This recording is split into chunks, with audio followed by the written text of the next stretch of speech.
Hello, everybody. My goal is to tell you about the program, and please ask me questions. Do you see my email in the chat? Write it down if you want. Exactly. If you want, you can always ask me. So it is the fifth time we're running this cohort. It means we haven't made all the mistakes possible, but we have made a lot of them to know how to do it right. So we're experienced in doing that. So our cohort, the goal of our cohort is Masters in Education in Science Education. So first, let me just do it at a glance.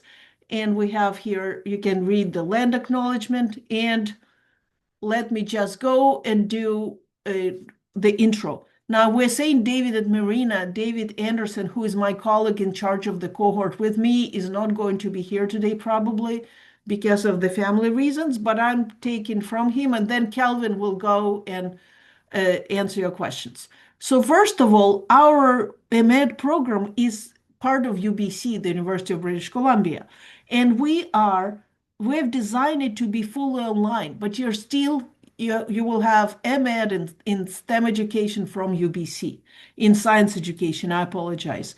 Now the cohort will start in September 26th, and it runs for 2 years and one term. So you will finish, you need to help me with my math. You will finish December 28th, correct?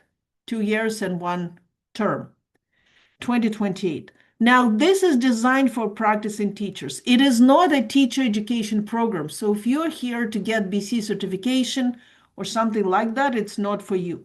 The deadline for the application is March 15th, and we're looking forward to welcome experts, educators in the disciplines related to science. So science, technology, engineering, and math. We are focused on STEM because that's how our cohort was designed. If your field is different, feel free, you can go and look at other cohorts. So we have a very long history of this cohort. We have done it many times. And we found out that having a cohort where you work together with your colleagues and where the number of students who attend, the students who attend are not limited to the space. Yeah, you can come from Toronto, from Mississauga, from Kamloops, Saskatchewan. That is a huge plus of our cohort because you are not only exposed to what's going on in Ontario, you open your mind to what's going on in BC, in Saskatchewan, Quebec. Right now, we are having in our fourth cohort students from Ontario, New Brunswick, Quebec, BC, Saskatchewan, I think. I'm not sure about Alberta. So you can see all over Canada. Now,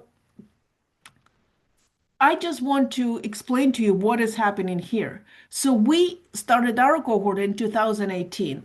Our colleagues in math education noticed how successful it was and decided to do what we have done in 2020. Please notice we're not doing it because of COVID online. Yeah, it has nothing to do with COVID. Our vision was that people who are practicing teachers, I presume a lot of you are practicing teachers, they do not have the time to commute. Even coming from Mississauga to Toronto would take you lots of time, or in Vancouver, it's a similar comparison. So we decided that we want to have a flexible cohort. And then we also have a cohort in media and technology studies. Now, the interesting thing is that we decided to focus on science, but we decided not to focus on a grade. Usually people say we only work with secondary teachers. Yeah, we only work with elementary. And we ask ourselves, what will happen if we let people who are passionate about science come together? Do elementary teachers have something to offer to secondary? I think absolutely, and backwards. So this is our philosophy. We also thought that there are people who are science communicators at different companies. We had students from IBM. You know, companies have science outreach people. We have people from museums. We have people, for example, somebody was, I think, from Kamloops. Kamloops has a big little science center. You'll correct me, Jen, I think. So there are many, many places where science outreach is well developed and they need specialists. So that's why we talk about formal and informal science education. So we're all science educators, Everybody. Oh, I love the Big Little Science Center too. A friend, Gordon Gore, has created it. Yeah.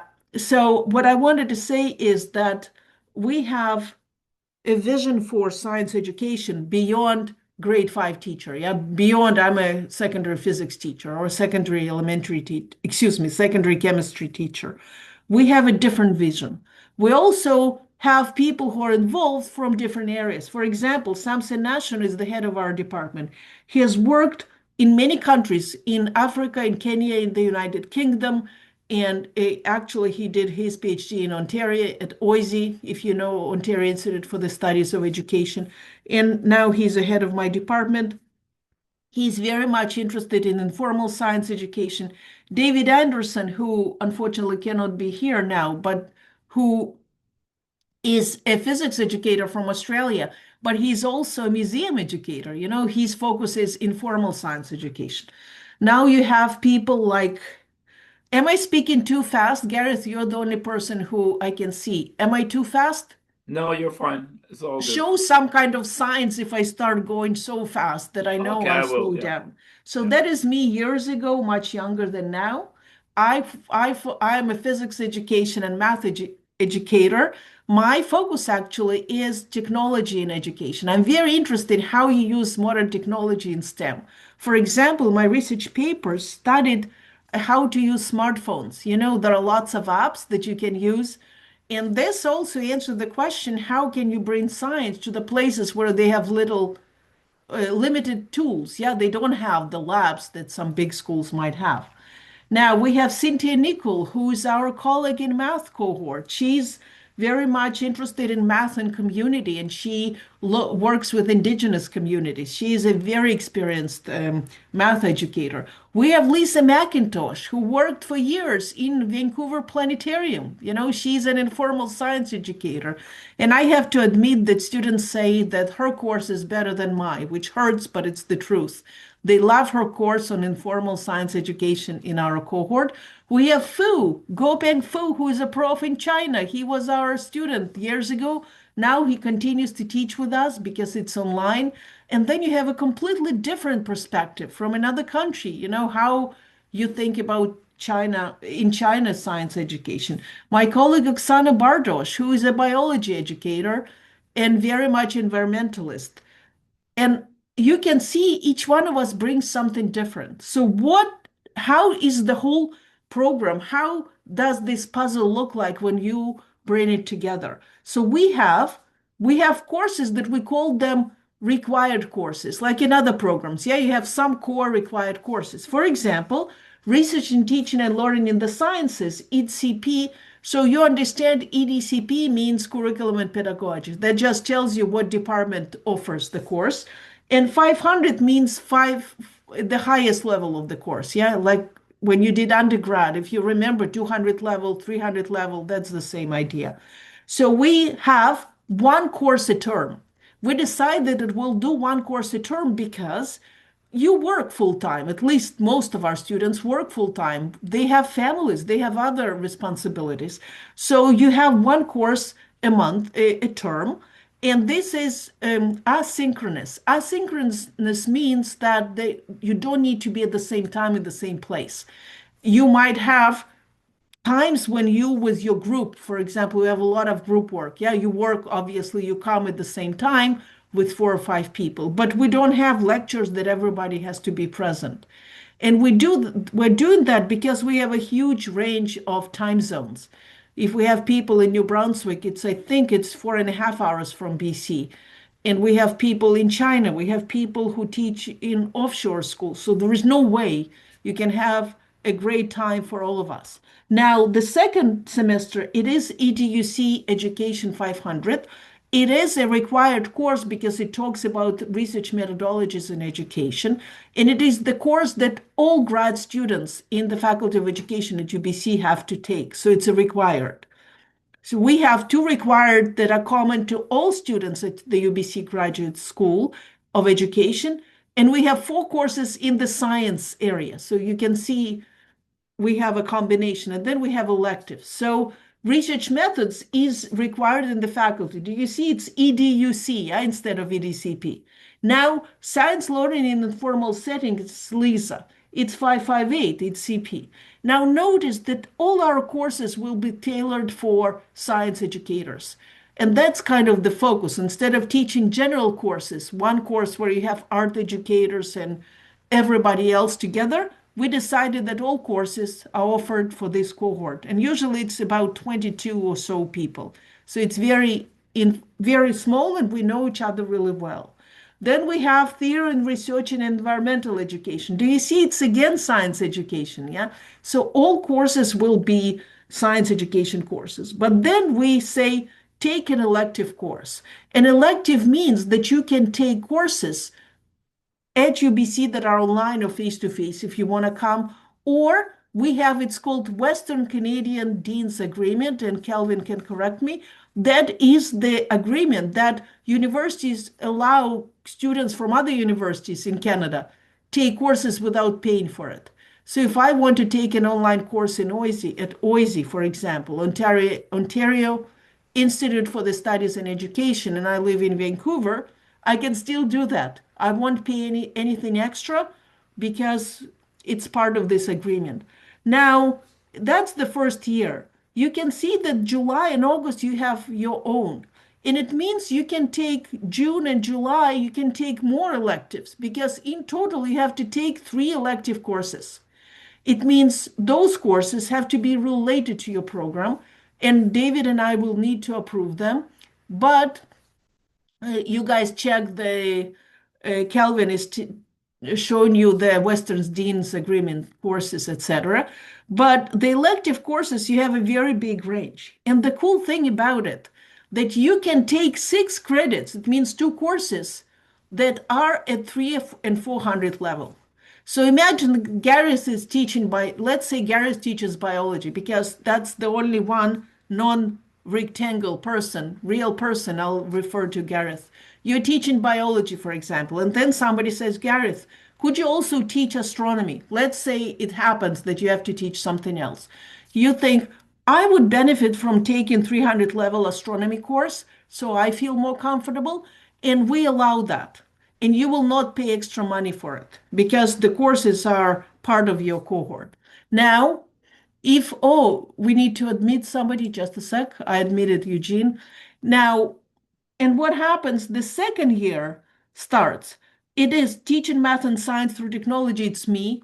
I'm teaching a course where we design learning environments where you use creative tools. For example, Desmos, people who teach, maybe things like Desmos, programming, robotics, whatever you feel might be of relevance and interest, or maybe you use smartphone apps or you use AI. Those are the ideas that you can do.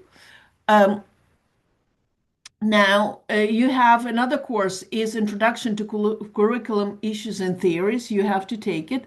And Issues in the Teaching and Learning of the Sciences. So if you look carefully, out of all the courses, I made a mistake. I should have said 5 courses are directly science related because it is 559, 558, 538, 544, and 557. You see that, yeah?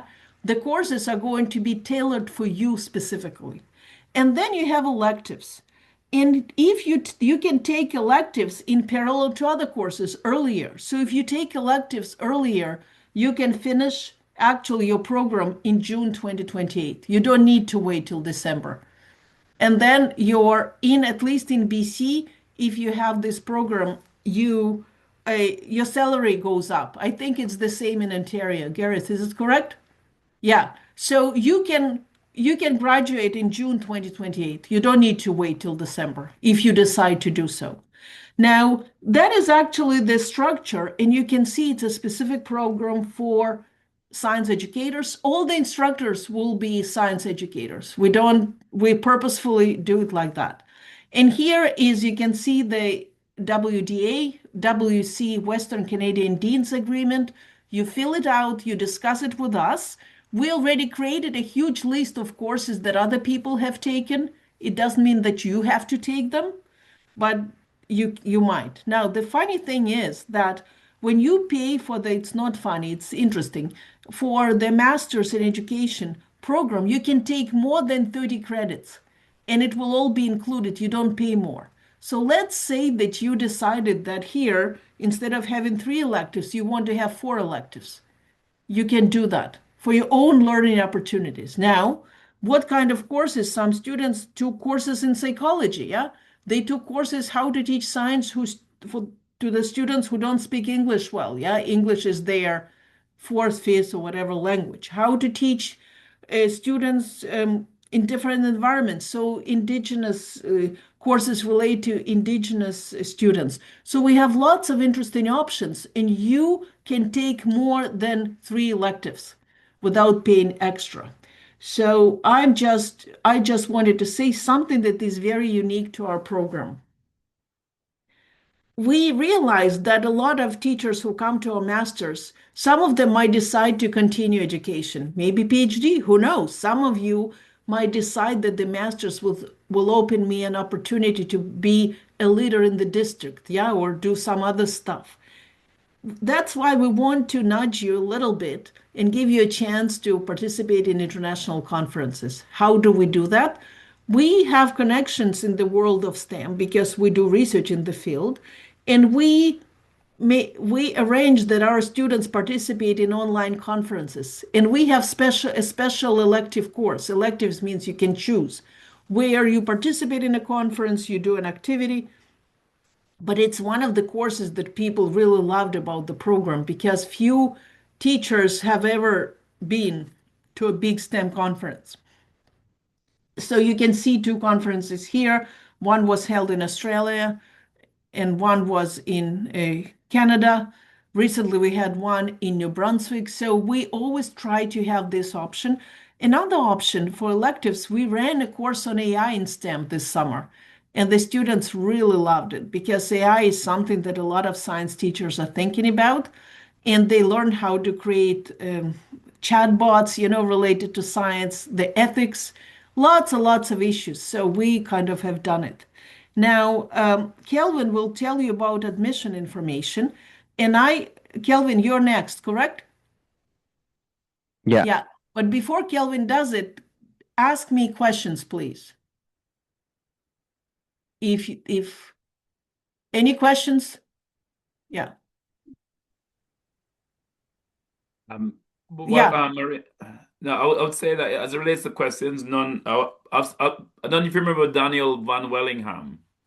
He Yes, was of in your course. He was he in was our in your course cohort, two and years ago. he's also a teacher at my school. So a lot of the questions I've actually had answered through him. Ah, yeah. So yeah, Oh, that's the reason did why I'm he here at say this good point. things about the program?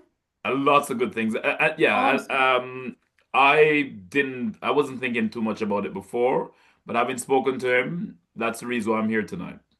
Oh, wow. Say thank you to him. I I will, mean, I will. yeah, I am biased. I like him, but I think a lot of people say good things about our programs. Yeah, because we are passionate about it. All right, now Kelvin will go and talk to you about more formal side, okay? And then I'm still here. Kelvin, I'll be clicking if okay, sure. you tell me when to click, Yeah, please. next slide, please. Yeah, so regarding the application requirements, all students must meet the admission and application requirements of both the Faculty of Graduate Studies and the program. And the requirement that you're going to see on this slide is mainly for individuals who graduated from a Canadian or US university. If you graduated from universities from other countries, the GPA or degree requirement might be a little bit different. But if that applies to you, feel free to send us an email and I will gladly um, elaborate on any confusion that you might have. But as a general rule, we are looking for an approved bachelor's degree. And for K to 12 teachers, 1 year of teacher education. So this would be things like the UBC 1 year BEd program. Alternatively, if your BEd program is longer, we also accept 5 year BEds or a 4 year BEd or other appropriate areas. And we are looking at a GPA of roughly a B plus. That's roughly 76% or equivalent at UBC or other Canadian universities that uses a 100 percentile grading scale. Um, in particular, for transcripts from universities in China, even though they also use a 100 percent grading scale, it usually corresponds to closer to an 85% for most PRC university grading systems. And if you're an applicant from a key university, you will know what that is if that applies to you. The minimum grade requirement is a B for them. Oh, you exited. Yeah. Yeah, and just a quick note that if you don't quite meet the GPA, let's say you're maybe a few percentage short, that doesn't mean you have no chance of getting into the program. Because even if your GPA doesn't quite meet the above criteria, if the rest of your application is still considered strong, the department may submit a special case rationale to recommend you for admission to the program nonetheless. So you might be asking, what other things are considered in my application that makes it strong? Which leads into the next slide. Mhm. And so David and I usually we are leading the decision making, who to accept. Kelvin, we often write those special, Yeah, how do you call it, justification, rationale. We always think, what is the special experience of the person? Yeah. What have they done? Why maybe they at the beginning the grades were not so good, but then the grades were very strong. So we always try to figure it out that the person that deserves to be in our program will be in our program. yeah. And no, as Marina just said, there are many considerations that we make when we're reviewing an applicant's application. And some of these other criteria would include, firstly, a 600-word statement of intent about your career goals and explain clearly why you wish to take this particular program with this particular focus area. So this is a very good opportunity to basically, sell yourself. Convince us why you are a good candidate and why you're passionate about the subject and why you'd be a good fit. And we're also looking for three letters of recommendation. So these are your reference letters. And these are people who can speak to your academic and professional background. And usually we are looking for one academic and two professional references. However, UBC Grad School does recognize that not everyone is still in contact with their academic references. Maybe it's been a while since you've done any higher education, and perhaps your instructors and professors are no longer contactable. Maybe they've retired or something like that. And in those cases, just professional references would also be okay. Kelvin, may I just add here? Because I got when you signed up, you asked questions, yeah? And I wanted to respond to those questions here. Sure. For example, you have a school principal, yeah, who knows your ability. It's not just your colleague, it's somebody who is more experienced, or maybe you know somebody in the district. Maybe you organized workshops. Maybe you led something special. Don't worry if it's not academic, but ask them to reflect on your academic ability. I hope it makes sense, yeah? That they can attest that you are capable of doing a PhD. Now, I want to say something that I have never said before, but now I have to. We all live in the age of AI, and I can ask AI to write me a 6-word statement of intent in 2 seconds. Please do not do that. Use AI. I have no problem with you using AI, but it has to be yours. And it's so clear when it's general. We don't need general. I want to make the world a better place. That's why I want to do my BEd or MEd or whatever. Write your own letter, okay? It's only 6 words, but please help us. Help us see that you really want to be there. that you really have the background to deal with academic courses, that you know how to organize your time, that you have experience teaching, yeah, teaching science. So make it personal. Do not just push us this ChatGPT, yeah, or whatever AI you're using stuff. All right? Yeah, and I guess like going off on tangent here regarding references, we do occasionally get people asking, can I use references from people that I've worked with or taught me from a long, long time ago, let's say 10 plus years ago? Is that a problem? So officially, UBC doesn't have a quote unquote time limit for when the reference last interacted with you.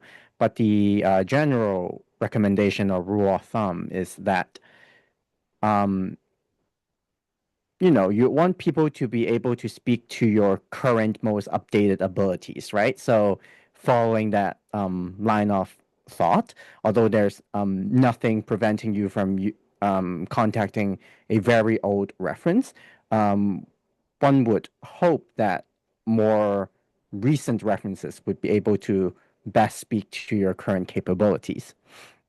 And the next thing we need is a resume slash CV. Oh, sorry. So know that this is a resume slash CV for the purpose of applying to a graduate program. So basically, what this means is there is no expectation that you need to limit this to a 1 or 2 page format that is more typical of employment or job resumes. Your resume can be as short or as long as you need it to be to display the full extent of your academic, professional, and volunteer experiences. So if you need 5 or 6 full pages to do so, please go ahead. There is no limit to that. And Kelvin, just related to what you just said, if you presented at a conference, yeah, if you did workshops for other teachers, if you did something, put it there. That will make a big difference for us, yeah? Put the evidence that you can be a leader in education, in STEM education. And we'll also need scanned copies for all official transcripts and also your degree certificates if your degree is from a university outside of Canada. So, for example, if you are from the University of Toronto, you just need your transcript. However, let's say if you are from a university Or in maybe Washington or something, maybe US. like Germany or Turkey or whichever country you're from, then on top of your transcripts, you will need the degree certificate as well. Basically, something that clearly states what kind of degree this is. And And when we if the say language is different, Kelvin, we ask the translations, yeah? yes, If and it's if not English. your official transcript only comes in a non-English language, you will have to ask either your school's translation service to provide a translation or get it professionally translated, basically. And when we say needing all official transcripts, we do mean all. So let's say you did 1 term of exchange at another university. We will need that university's transcript as well. And similarly, let's say you had transfer credits. Maybe you started your degree at Langara College and then you finished it at SFU. You'd be asked to provide the official transfers from both Langara College and SFU as well. The only instance where you wouldn't necessarily need to um, provide official transcripts might be in the case where you took a course but it is not accredited. Maybe it's something like, oh, this is like a 20-hour course and it doesn't lead to any quote unquote course credits. If that is the case, you may be exempt from an official transcript. However, if you think this non-accredited course is still relevant to the realm of science education, then we would still recommend you to include it in your application. And moving on to English language proficiency standards, this is mainly for applicants from a university outside of Canada where English is not the primary language of instruction. If this applies to you, you will have to provide results from an English language test. The test will have to be taken um, within the last 24 months. So basically, what this means is the test results must be available and on hand at the time of submission, and it is not something that you know you wait for an offer and then you retroactively try to meet the English language requirement. If you're not sure if you need an English test, please send us an email. Regarding the application procedure, everything is done online, and you navigate to grad.ubc.ca/apply/online. I'm just going to type it in chat real quick.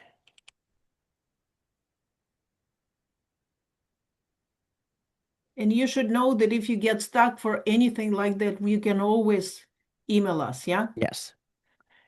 And when you're on the webpage, you'll be prompted to either log in with your CWL or create one if you have never attended UBC. The CWL stands for Campus-Wide Login, and it's basically your UBC login for anything UBC Online related. It is your login for accessing your applications, your login for accessing your student account once you have been accepted, your login for accessing all your online course content, and also the same login for all of UBC Library's online catalog resources. So, yes, even though you are a quote unquote online program student, you are entitled to access the full catalog of UBC Library's resources, and you are entitled to a quote unquote library card as well. So yeah, once logged in, under degree program selection, you would type in the 4-character code for SCE5. It's important that when you're selecting which program that you're applying, that the program name be Master of Science Education Professional Cohort. There might be other similarly named programs, but if you see the word professional cohort, you'll be sure that you are applying to specifically the online part-time program. Is important to apply to the right program because we've checked with UBC grad school. There is a system limitation that basically prevents staff from easily switching your application around. So if you apply to the wrong program, I have no way to quote unquote switch it to the right program. You'll be asked to basically start your application from scratch, and we don't want that to happen for you. Yes, Gareth you have had a a question? question. We don't hear it. We don't Sorry, hear yeah. you. I put a question in the chat, Okay. and it's just in regards to the application, because I've been educated for teaching as well as my first BSc in 3 countries. I had a chemistry degree in Jamaica, and Mm, then I lived in the UK for almost 20 years, where I mm, did my PGCE, a postgraduate certification in education. When I came to Canada in 2018, Ontario College of Teachers told me that my certification doesn't meet the requirements, so I had to sign up with Queen's to do additional courses. Mm-hmm. I've completed all those. My question now is, as it relates to all the transcripts that I would need to get to you, would I need to then contact all the universities, or could I have, because all of that was obtained and sent on to Queen's University. Could I have Queen's University forward that to you, or would I have to go back to all my universities? So, UBC's policy is you will have to um, go back to all of the universities. The main problem with that is we don't know if the documents were quote unquote, I guess, like altered in the process. So, and also because under, I believe, Canadian law, um, Also the universities are privacy. only expected to keep your application files for a maximum of 5 years, and afterwards they will have to be like legally destroyed anyway. So Yeah, but that's 5 years after your studies has finished, correct? no, that's 5 years after you've applied, I believe.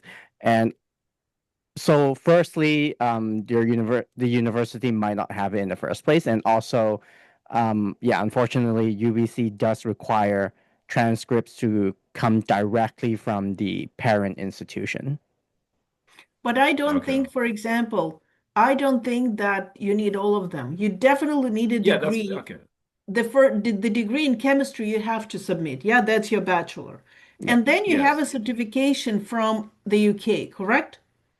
Yeah, that's but Ontario didn't accept that. So what I Doesn't had to do matter was because yeah. we're not certifying you to be a teacher. I'm just saying we need to know that you, because we have people who, what if you stayed in the UK and continued teaching there? Yes. An Ontario certification was done to be able to teach in Ontario. Yes. We don't care about it in terms of we are not certifying you to teach anywhere. No, It's I an understand academic that. degree. And that's why I'm So trying to figure out what exactly would I need. at Because least two. You will need but your which two? bachelor, correct, Yes. Kelvin? The bachelor we always check, and then your certification from UK. Yeah, so the most important thing that you include in your application under your academic history, obviously your bachelor's, and if you have a master's, of course, No, as but well. the Uh, confusion I have is Canada or a Canadian university did not accept my certification for as a teacher here, and I had to recert here. So that's why I'm not sure. And that's my most recent certification. So that's why I can't understand why I would go back to the UK when So my you most can recent give cert. Canadian. If you Okay, were okay, recertified in Canada, that's a legal okay. No, certification. no, that's perfect. That's what I I'm was just trying to saying figure you don't out. yeah, need yeah, yeah. two. You need Th- one certification. If you do Canadian, it completely makes sense. Exactly. No, that's exactly what I was Yeah. thinking But you need because your it's degree from Jamaica that because your that's perfect. degree is in So, chemistry. um, Yes. so obviously your Canadian teacher certification is the Yes. more relevant one. No, However, that's fine. The if questions if answered. you if you think that your UK certification will give you an edge in the application, that No, is okay too. I don't think either because I've been teaching over 20 years. I Okay. Okay. thought it was So ridiculous that's having to not come going here to be and an issue. recertify. Yeah. Okay. So So, I just want to know which yeah. because I'm thinking about the application process. I just want to know which is relevant. I'm So not I really can, bothered as to yeah. what Sure. I know all that Gareth, I can put on my CV in terms of I can discuss it with you individually. I'm more than happy to do that. You know my email. I think, yeah, yeah. Just you contact me. We can talk on the phone as well. Yeah. Okay? All right, Kelvin, you go. Yeah, of course. Just on the topic of transcripts, we have another question in chat, which is, it says that we can have scanned transcript, but is that correct? Or do all of the universities I attended for my education have to mail them to you directly, or do they mail to me and I scan and attach them? Just want to make sure. So, I will touch on it on this slide right here. Hold on that for one moment. But yes, for your the rest of your application, you'll be asked to upload all relevant documentation like your transcripts, your references, your statement of intent, your resume, and also your English language test if it applies to you. And the note here is if you are admitted to the program, you will have to provide official sealed transcripts with the exception of UBC to the Faculty of Graduate and Postdoctoral Studies. Now, linking this point to the question in chat, there is a distinction in terms of transcripts for when you first apply and for when you have actually been accepted into the program. So when you first apply, just uploading scans is okay. Um, this is in regards to if you already have an official transcript on hand in your office or maybe in your safe, if that applies to you, you can just scan that and upload it to the application. Or if your transcripts were sent to you electronically in the first place, just upload the file. That is okay. The only distinction is once you've actually been admitted into the program, UBC will then say, okay, we've looked at your uploaded scans, we've accepted you. Now we just need to verify if your transcripts are quote unquote as accurate as you claim. And that is when you'll be asked to arrange your transcripts to be sent directly from your university to UBC. And you may ask yourself, well, hold on, I just don't have any official transcripts on me at all. Do I have to essentially order it twice? That is quite expensive. And that is a legitimate concern. So if you are in the case where you don't have any official transcripts on hand, then even when you apply initially from the get-go, you can choose to have your transcripts be sent directly to UBC. And if we receive your transcripts from your university, we receive it. It will be good for the initial application, and it will also be good for once you have been admitted. Does that make any sense? And yeah, while we wait on your reply, Parmila's question is, I hold a PhD in biological sciences. Do I need to submit my bachelor's transcript or master's transcript as well? Yes, you have to submit your bachelor's, master's, Bachelor? and Really? PhD. Are you sure? Because I thought if a person has a PhD, it's clear. Are you sure? Because I'm sure in the sense that um your your PhD will become your basis of um admission, and obviously a PhD holds a lot of weight, but UBC grad school may still ask you to provide the official transcripts of everything.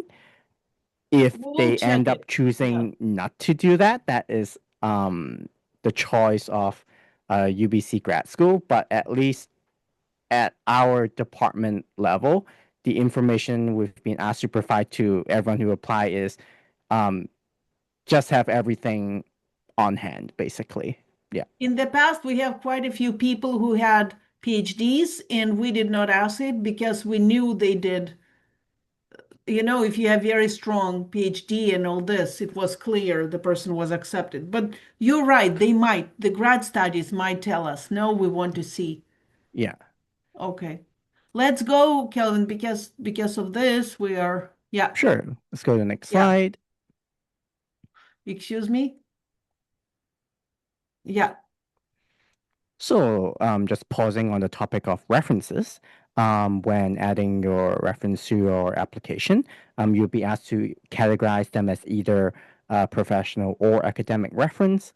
And academic references are those who know you in an academic capacity, people who can speak to your ability to complete graduate level coursework and understand graduate level material, whereas professional references would be those who have supervised you in a work setting. So your principals, your vice principals, or other non-educational supervisors. And these are people who can speak to your professionalism, your interest and expertise in science and science education, and something like that. And you are strongly recommended to submit electronic reference letters simply because they are easier to keep track and they arrive faster. And it's very simple. You simply fill in the email addresses of your three references when completing the online application. So yes, when you are providing the information for your references, you must include an email address. And references with free web-based email addresses. So if they use something like at gmail.com, at hotmail.com, or at yahoo.com. Instead of having an online reference form, they will instead receive a link to a paper form that they can then print out and mail to our office. So yeah, once you've entered your emails and you submit and pay your application, your references will automatically receive an email with link and instructions for completing the electronic form or the link to the paper form to print out. And it's very important. Your references will not receive any emails until you have actually paid and submitted your application. So let's say you started your application, you entered your reference information, and you press save.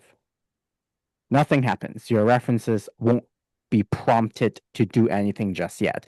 They will only receive the email once you have paid and submitted the application. Yeah. And you might ask, oh, can they provide a separate typed up reference letter? So yes, a reference letter can take the place of the reference form as long as it addresses the questions posed in the form. So in the odd scenario where they write you a glowing reference letter, but somehow doesn't address any of the questions on the form, that might be a problem. But hopefully it doesn't fall to that. Next slide, please. So yes, for individuals who want to send us a paper form, it's very important that they include the 4-character cohort code of SCE5 when they submit their reference, and also have their signature on the seal of the envelope. So if this pops up, doesn't work, never mind. It's hard to see, but they know what it You have means. to include your signature, their signature on the seal of the envelope. If this sounds extremely tedious, that's because it is. And it's tedious because UBC Grad School is trying to prevent academic reference fraud, which has happened before. So, yeah. Now, regarding the application deadline, the online application is open already. You can apply as early as right after this info session if you like. The application deadline is for March 15, 2026, with the document deadline being a few weeks later at March 29th, 2026. Basically, what this means is you have until the 15th to pay and press submit for your application, and until the 29th to get all the necessary documents uploaded. So your references, your transcripts, and all that. There is an application fee, and there is a difference in fees between domestic and international applicants. If you are a Canadian citizen or a permanent resident, you are a domestic applicant. If you are anyone else, you are an international applicant. Next slide, please. So regarding finances and tuition, the program tuition fee is listed on the slide right here, with the difference between domestic and international students listed as well. Graduate tuition is assessed as an annual program fee and is divided into 3 equal installments that's due at the beginning of each term. So the beginning of each term is September, January, and May, and your tuition fees will be due at September, January, and May. Your total tuition is payable over a minimum of 7 installments, and that is basically one for each standard term in the program. The program is 7 terms, hence 7 installments. Obviously, if for some reason you go over 7 terms, maybe you take a lot longer time to finish your graduating paper if you choose to do one, then yes, there will be additional cost per term, but it is only around $600 to $800 per additional term on top of the 7 that is shown right here. And just a sec, Kelvin. And if some of our students finished in May instead of December, they finished earlier, but they still pay 7 installments. So you can finish early and we will process you'll get the document that you graduated, but the installments, am I correct here, Kelvin? Yes, There's still seven so installments. that is correct.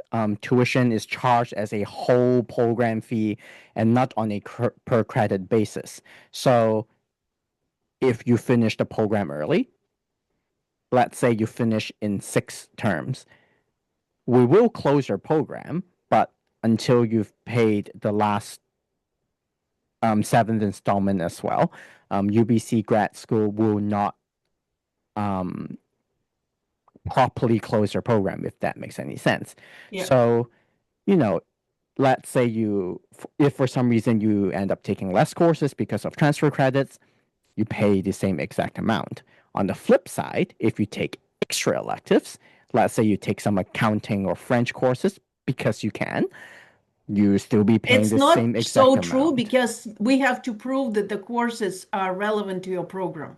No. These are for if is an elective that they'll use for program completion. Oh, I see Yes. what you're saying. Yeah. They can even take unrelated Yes, they extra. can take unrelated courses for Oh, their wow. own personal enjoyment as well. I didn't However, know that. even if it is an elective that is not used towards your program completion, you still have to maintain a graduate program GPA. So if you take, let's say, a French. 100 level French course for your personal interest, but for some reason you end up failing it, um, even if you don't use a French course to complete your graduate science education degree, it will still affect your GPA. And UBC grad school will come and be like, you failed the course, what is going on? So, we encourage you to take electives, but make sure that you're still maintaining the graduate program GPA. Thank And you. let's talk about funding eligibility. Since this program is part-time, it's not eligible for traditional student loans or other types of funding. And when I say traditional student loans, I'm specifically referring to student loans that do look into whether a student is doing a part-time or online program. This program is both. And if government officials come to us and say, oh, is this student a part-time student? We have to say yes. Even if you take a lot of additional electives and you end up with a quote unquote full-time course load, you are in our system still a part-time student. We have to say that. However, if you're able to find funding yourself that doesn't care if you are a part-time or online student at all, maybe I understand that some provinces or some cities or maybe even some school District. districts does have professional development fees for teachers, and they don't really care if the program is part-time or online or not. Then in those cases, yes, we will encourage you to, you know, receive and seek third-party funding. And fees are subject to change annually, and only the information on UBC calendar is official. Next slide, please. Yes. Um, so on top of tuition fees, there are also student fees. They vary from term to term, approximately $800 to $900 per term.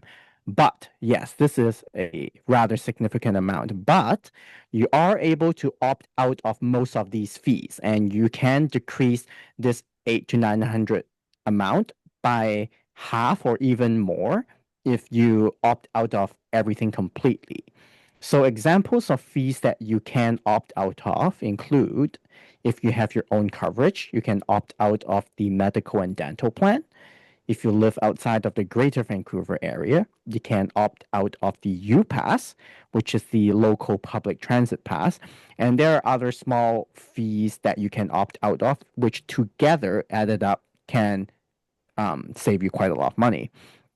And on the topic of saving money, these are for teacher education certificates.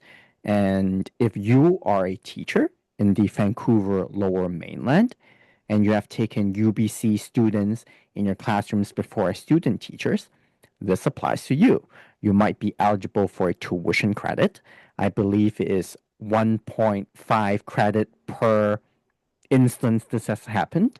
And so if this has happened multiple times, that might be quite a bit of savings.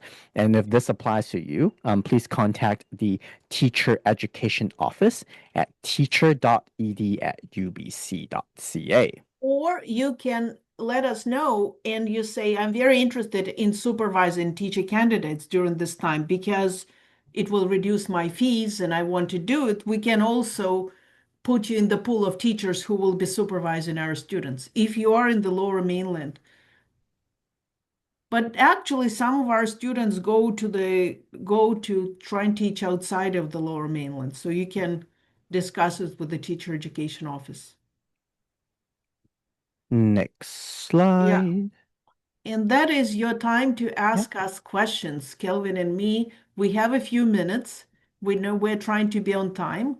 I will stop sharing for now, and just tell us, please, what have we forgotten to tell you, and you would have liked to know.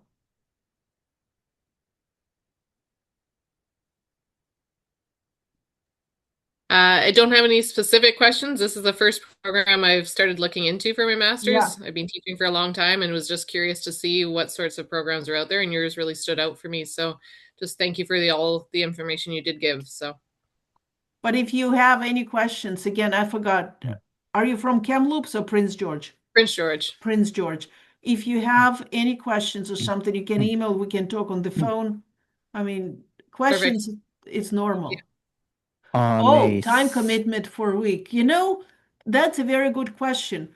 I cannot tell you a certain number of hours, but usually people say they spend about 5, 6 hours a week. At the beginning, it's harder because you have to figure out what's your individual schedule. How do you work? Some people like to allocate time on the weekend. Some people have kids, want to do it later in the evening when the kids go to sleep. But what we do that I think was very successful in the past, we take one student who was successful in our MEd program before, and we ask them to be a mentor. And every year we have a mentor for the first year, and this student will help you who has completed our program with help you with managing your time. Look, it is a challenge. It's a graduate program for sure, but I think that it is manageable. You just need to figure it out what works for you. Kim, I hope it answers your question. And Yes. just For the jumping off people. on what Amanda previously said, that she is a current teacher, Mhm. you would be happy to know that this program does fit TQS requirements. Of course. And I wanted to say, actually, people who were also successful, they would have two people from the same town, for example. We have two teachers from Victoria, different schools. Meeting people in person is also helpful. Yeah. So if you have colleagues and you want to do it with them, maybe two of you from the same school, because we have a lot of courses that are project based, you can do something at your own school together. So it is doable. Look, I did PhD with two kids, so anybody can do it. And I'm not a very organized person. Any other questions? No? All right. I wanted to thank you for showing up and asking questions. And if you have any more questions, you know how to find us. Yeah. Jen and everybody, thank you for coming. And we're looking forward to your applications. And let us know, please, how we can help you to make this process smooth, successful, and we will hope to meet you again in our cohort. Number 5, Science Education 5, SCE 5. Kelvin, thank you so much for staying and helping. Of course. Have a wonderful day. Kelvin will upload it online very soon. Bye bye, Yeah. guys. Have a good day, Thank everyone. you. Bye, Kelvin.